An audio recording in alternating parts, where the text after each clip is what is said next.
Bienvenue dans le 19-20 sur France 3 Nord-Pas-de-Calais. Bonsoir à tous. À la une de ce journal régional, la solidarité européenne pour faire face aux inondations. Des pompiers du Nord dépêchés dans la province de Liège en Belgique. Le contrôleur général du SDIS Nord sera avec nous dans un instant. On l'a donc appris en fin d'après-midi, 33 sapeurs-pompiers du Nord sur le départ ce soir pour la Belgique à la demande du ministère de l'Intérieur. Il s'agit de prêter main forte à leurs homologues belges touchés par de dramatiques inondations dans le secteur de Liège et de Namur. Les pompiers du Nord seront équipés de 12 véhicules, principalement liés aux risques nautiques. Ils partent de Valenciennes, Image, Bertrand-Terry. Et avec nous, en duplex, Gilles Grégoire, contrôleur général du SDIS du Nord, le service départemental d'incendie et de secours. Bonsoir. Ces pompiers du Nord vont renforcer des effectifs français déjà sur place. Quelle sera leur mission précisément?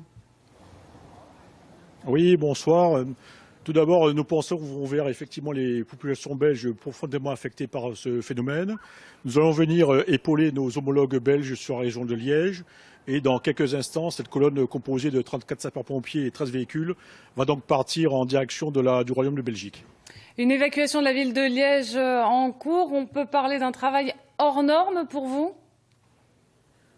Effectivement, ça semble être un travail hors norme, puisque lorsqu'on entend les informations, il semblerait que depuis 100 ans, cette ville n'ait pas connu ce genre d'inondation. Et l'action des sapeurs-pompiers va être une action de reconnaissance, de mise en sécurité des personnels et bien entendu de missions qui sont réalisées sous l'autorité, bien entendu, de nos homologues belges. Une mission périlleuse. Est-ce que ce sont des hommes spécialisés aux risques aquatiques que vous envoyez? Tout à fait. Ce sont des gens qui sont spécialisés, qui sont formés pour ce risque, puisque là aussi, vous pouvez imaginer que les conditions vont être compliquées et qu'il ne faut pas non plus qu'on mette en danger la vie de nos personnels. Donc tous les hommes qui vont partir sont des hommes qui sont formés depuis de longs mois et dont les qualités sont maintenues en service pour pouvoir faire face au mieux à la situation qui va être celle qu'ils vont devoir rencontrer. Un bilan provisoire de cette mort en Belgique. Vous vous attendez à quelle situation? Quelles sont vos dernières informations? Alors ce qu'on nous annonce effectivement, c'est qu'il y a encore une montée des eaux qui est prévue d'environ 1,50 m. Donc ça veut donc dire que la situation est encore évolutive. Nous, l'engagement est prévu pour 48 heures et bien entendu, on s'adaptera en tant que de besoin à la situation auquel nous allons être confrontés. Gilles Grégoire, merci beaucoup d'avoir répondu à nos questions ce soir et bon courage bien sûr à vos hommes sur place. Merci à vous. Bonsoir, bienvenue à tous, il est 19 h et l'actualité ce soir nous emmène en Belgique avec ces sapeurs-pompiers nordistes mobilisés cette nuit dans la région de Liège. Ils ont pu mettre à l'abri 40 personnes. Sur place, le bilan s'aggrave, 20 morts et 20 disparus après les inondations. Ils ont travaillé toute la nuit en Belgique pour secourir les habitants pris au piège à cause des inondations. 34 pompiers du Nord partis hier soir en renfort vers Liège. Leur mission s'est achevée ce midi. Récit signé Claire Chevalier et Bertrand Terry. Liège, méconnaissable. Après 3 jours de pluie diluvienne, la ville vit des heures dramatiques. La Meuse a quitté son lit pour envahir les rues. Appelés en renfort par les autorités belges, c'est ce triste spectacle qu'ont découvert les pompiers du Nord hier soir. Toute la nuit, ils ont œuvré dans la banlieue de la ville, portant secours aux habitants. Ce qui est surprenant, c'est de trouver des gens qui sont depuis 48 heures isolés, certains qui n'ont plus de quoi se nourrir, plus de quoi s'hydrater et qui ne voient pas arriver les secours.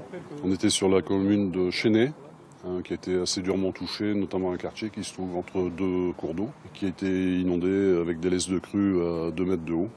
Voilà, des vitrines explosées, des rez-de-chaussée dévastés, des amoncellements de véhicules, alors pas 2 véhicules, des dizaines de véhicules, du macadam soulevé, enfin voilà, de gros dégâts.